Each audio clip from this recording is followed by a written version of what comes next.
हर हर महादेव। शिव गुरु के चरणों में प्रणाम, माँ पार्वती के चरणों में प्रणाम। हे गुरु भाई बहन, आज मैं फिर रोज की तरह एक बहुत सुंदर शिव चर्चा कथा लेके आया हूँ। यह शिव चर्चा कथा भगवान शिव, रामेश्वर तथा भगवान शिव के द्वारा उत्पन्न नंदी, श्रृंगी, वीरभद्र, भैरव, ये सब का कथा है। तो मैं आग्रह करूँगा कि आप ये वीडियो को लास्ट तक देखें और भगवान शिव का सच्चे भक्त हैं तो वीडियो के कमेंट में हर हर महादेव जरूर लिख दीजिए। गुरु भाई बहन, यह कथा एक छोटे सी गांव की है जहां पर रामेश्वर अपने मां के साथ रहा करता था। रामेश्वर के पिता पहले भगवान शिव का पूजा किया करते थे, प्रतिदिन मंदिर भी जाते थे और भोरे उठ करके भगवान शिव के लिए खीर बना करके भगवान शिव का भोग लगाते थे। उनकी मृत्यु हो गया तो रामेश्वर भी उसी परंपरा को अपनाए हुए था।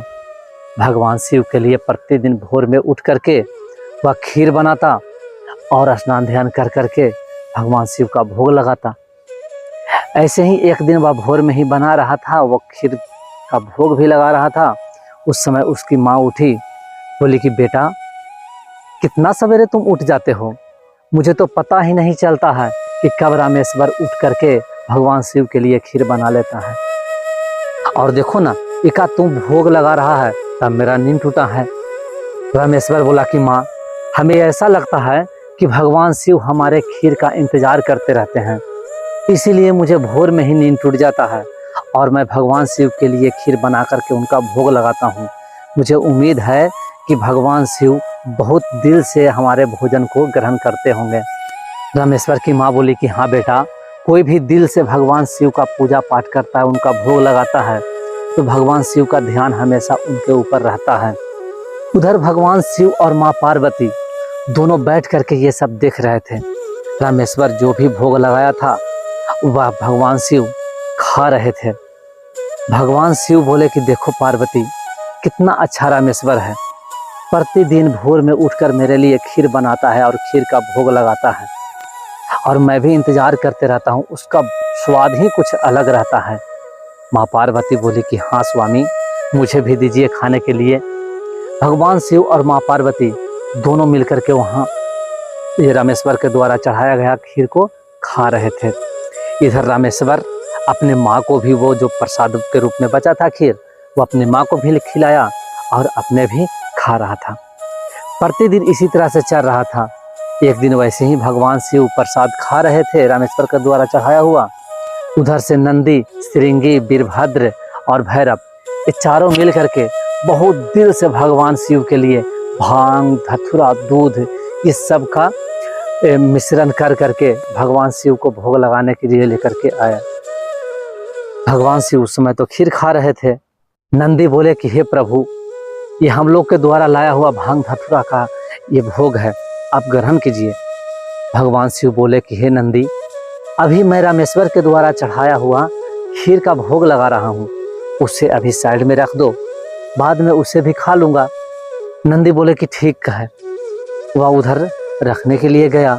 उधर भैरव बोले कि नंदी, हमें ऐसा लग रहा है कि भगवान शिव का ध्यान हमेशा रामेश्वर के ऊपर रहता है, हम लोग के ऊपर रहता नहीं है।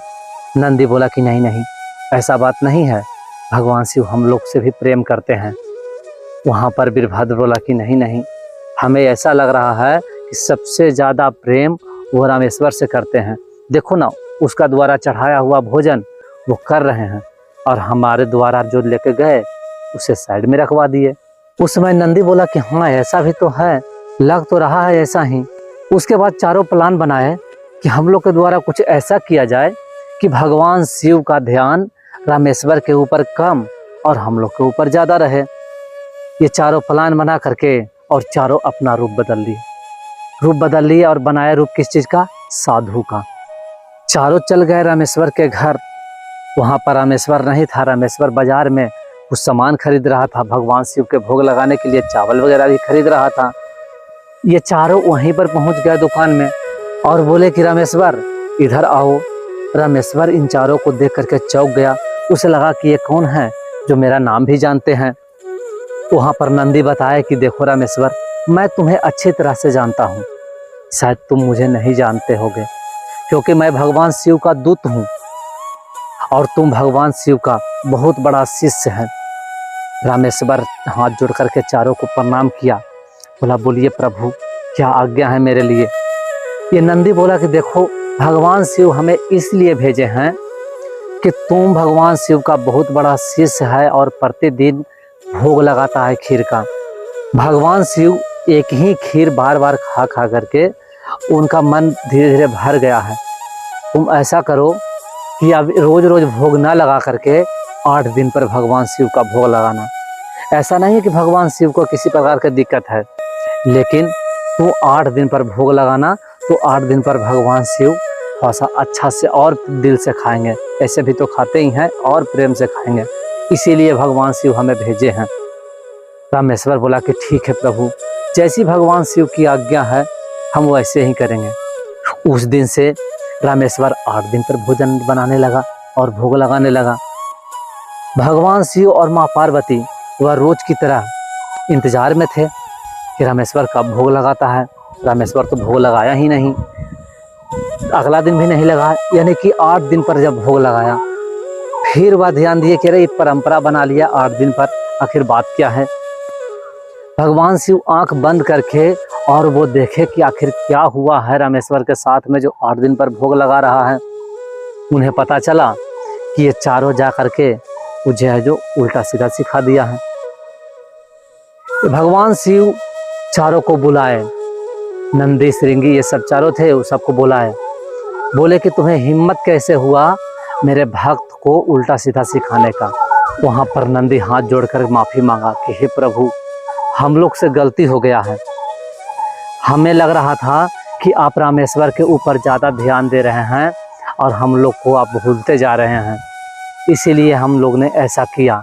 भगवान शिव बोले कि नहीं नंदी, वह मेरा प्रिय शिष्य है और तुम लोग भी तो मेरे अपने ही हो, मैं तुम लोग को भी कैसे भूल सकता हूँ। जगत में जो भी हमारा पूजा पाठ करेगा, जो भी हमारे साथ रहेगा, उसको मैं कैसे भूल सकता हूँ। नंदी हाथ जोड़ करके माफ़ी मांगा कि हे प्रभु हमसे बहुत बड़ा गलती हुआ है, मैं क्षमा चाहता हूँ। भगवान शिव बोले कि मैं तो क्षमा कर नहीं सकता, और यदि तुम क्षमा चाहते हो तो गलती तुमने किया है इसका सुधार भी तू कर लो। नंदी समझ गया, बोला कि हाँ प्रभु मैं समझ गया, मैं इसका सुधार कर लूँगा। फिर चारों अपना दूसरा रूप बदल लिया और पहुँच गया रामेश्वर के घर। वहाँ देखा रामेश्वर तो चारों को प्रणाम किया। नंदी बोला कि हे रामेश्वर, भगवान शिव फिर हमें भेजे हैं कि तुम प्रतिदिन वही खीर का भोग लगाओ। तुम्हारा भोग 8 दिन पर लग रहा था तो भगवान को दिल नहीं लगा। तुम्हारे द्वारा चढ़ाया गया खीर में इतना स्वाद है कि भगवान उसके सामने दूसरा कुछ खाते ही नहीं हैं, इसलिए वह भेजे कि जाओ फिर से उसे आदेश दो कि वह पहले की तरह खीर का भोग लगाए। रामेश्वर बोला कि ठीक है प्रभु, जैसी भगवान शिव की आज्ञा है वैसे ही करूँगा। उस दिन से रामेश्वर फिर भोर में उठ करके पहले की तरह भोजन बनाता खीर का और भगवान शिव का भोग लगाता। भगवान शिव वहाँ पर बस प्रतिदिन खाने लगे फिर इसका भोग, और उनका दया और बरस गया ये रामेश्वर के ऊपर। उन्हीं के कृपा से रामेश्वर का विवाह बहुत सुंदर कन्या से हुआ, उसका घर द्वार भी अच्छा बन गया, रामेश्वर के धन भी संपत्ति भी हो गया और 2 बच्चा एक साथ जन्म लिया। बहुत सुंदर बच्चा था, संस्कारी बच्चा था। उसके बाद ये सब परिवार अच्छे से खुशी खुशी रहने लगा। तो गुरु भाई बहन, मुझे उम्मीद है कि यह कहानी आपको अच्छा लगा होगा, तो वीडियो को लाइक और चैनल को सब्सक्राइब कर दीजिए। हर हर महादेव।